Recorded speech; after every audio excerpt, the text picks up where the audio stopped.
Bom dia, pessoal. Hoje nós vamos falar sobre a lei da herança ou a lei da segregação de Mendel.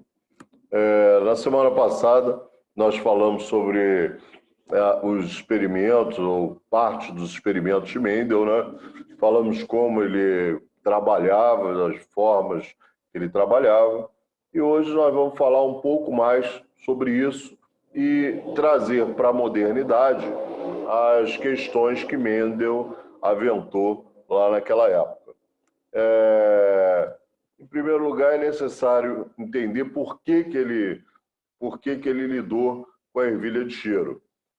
Na realidade, Mendel é conhecido por ter feito experimentos com a ervilha de cheiro, mas ele fez experimentos com diversas outras espécies, com abelhas, com ratos. Ele fez melhoria na produção de mel, por exemplo, das abelhas, fazendo cruzamento entre abelhas de espécies diferentes, entre outras coisas.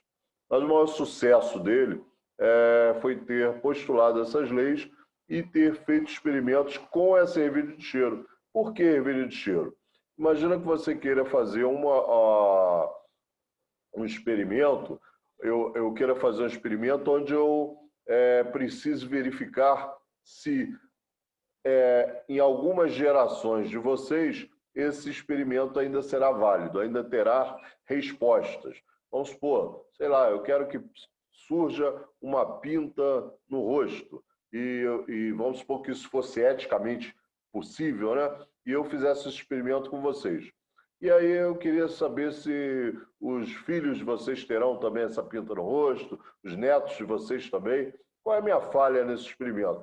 Primeira falha inicial, deixando de lado a parte bioética, é que eu não, muito provavelmente não verei os netos de vocês. Ou eu estarei muito velho para ver isso, ou já nem lembrarei qual era o experimento, ou então eu morrerei nesse espaço de tempo. Então, quando nós fazemos o experimento que queremos verificar gerações, né, o efeito desses experimentos durante algumas gerações, nós temos que fazer com espécies que tenham um ciclo de vida curto e que tenham uma reprodução abundante. No caso, a ervilha de cheiro, né? Ela tem um ciclo de vida curto e ela tem uma reprodução abundante e mais.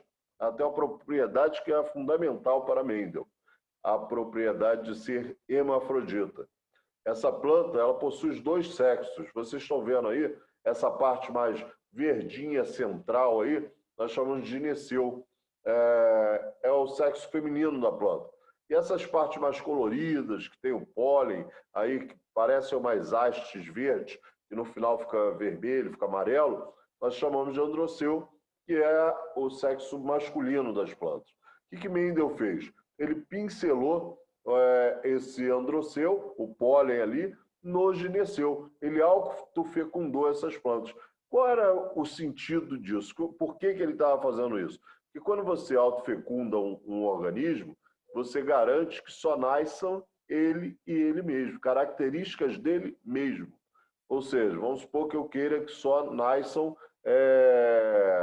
plantas vermelhas. Então eu cruzo uma vermelha com outra vermelha, cruzo várias vezes vermelha com vermelha, e se não nascer nenhuma de outra cor, eu sei que aquela planta é pura para aquele caráter vermelho. Lembre do linguajar, do jargão da nossa ciência, chamada genética, que nós aprendemos na última aula. Então, caráter é uma aparência, uma característica, tá bom?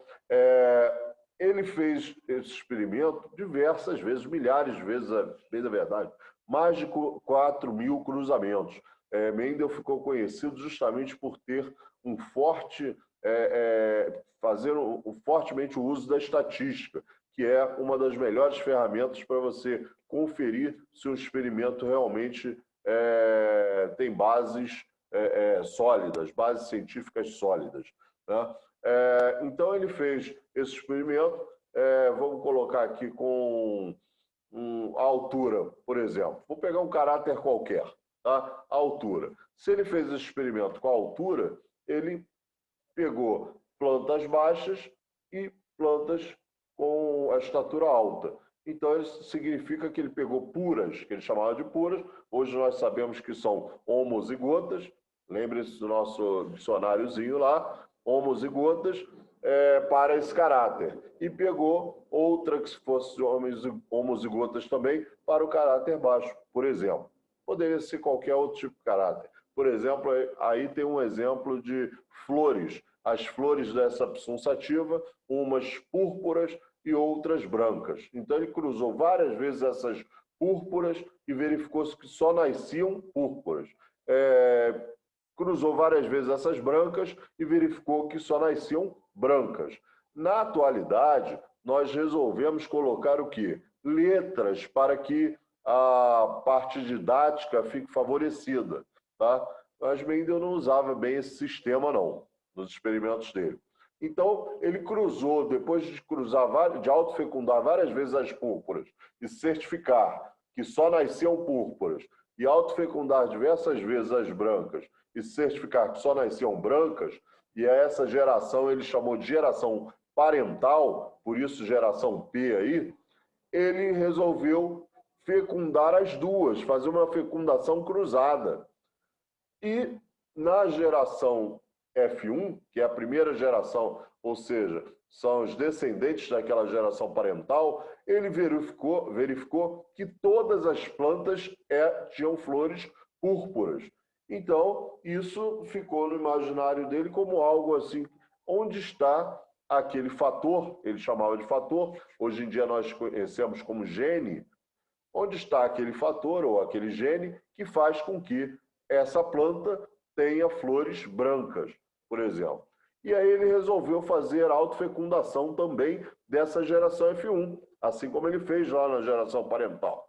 Se ela for pura para isso, uma hora vai ter que aparecer aquele gene para a flor branca. E na geração de descendentes dessa geração F1, que ele chamou de geração F2, nasceram várias púrpuras e nasceu uma branca. Daí ele conseguiu entender que, na realidade, aquela geração F1 não era pura para aquele caráter. É o que nós chamamos hoje de heterozigota.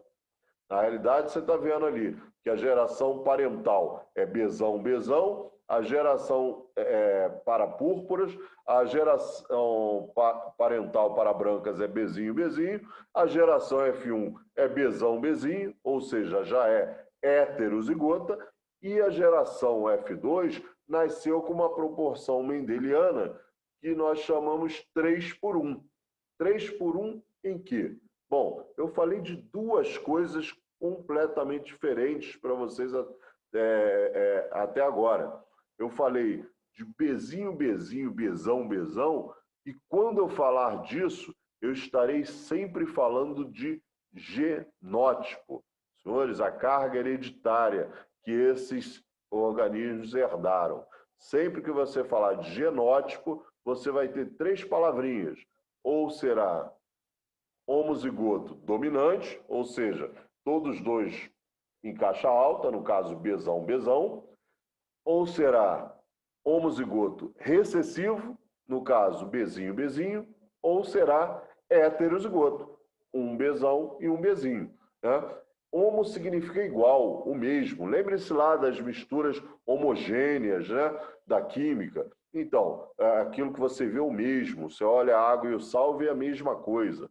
Isso, homo significa o mesmo. E hétero significa diferente. Lembre-se também das misturas heterogêneas, ou seja, água e óleo. Você simplesmente vê duas coisas completamente diferentes. Ok? Bom, em relação a isso, nós podemos dizer também que o Bzão, o que é caixa alta, um Bzão, ele vai sempre se manifestar. Ele é o dominante. E o Bzinho, ele só irá se manifestar em dose dupla. No caso ali, ó, Bzinho, flor branca. Notem que aqui na geração F2, ele só se manifestou quando ele estava em dose dupla. Quando ele estava em dose única, como Bzinho, heterozigoto, quem se manifestou? O grandão, o dominante. Tá legal? Vamos combinar assim. Então, nós vimos aí que existia uma geração parental, essa geração parental era homozigota para os seus respectivos caráteres, ela foi houve uma fecundação cruzada, os descendentes dessa geração parental formavam a geração F1, são heterozigotos, e eles geraram uma proporção mendeliana.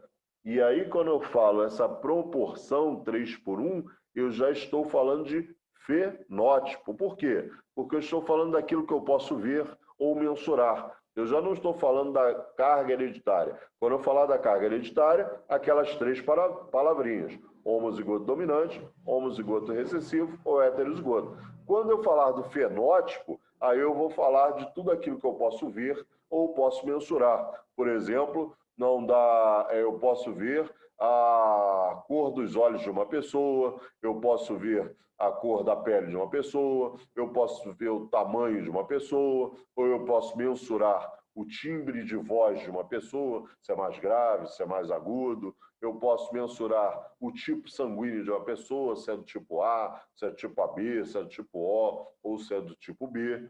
Então, são coisas que eu posso fazer testes e mensurar, ou então ver a olho nu.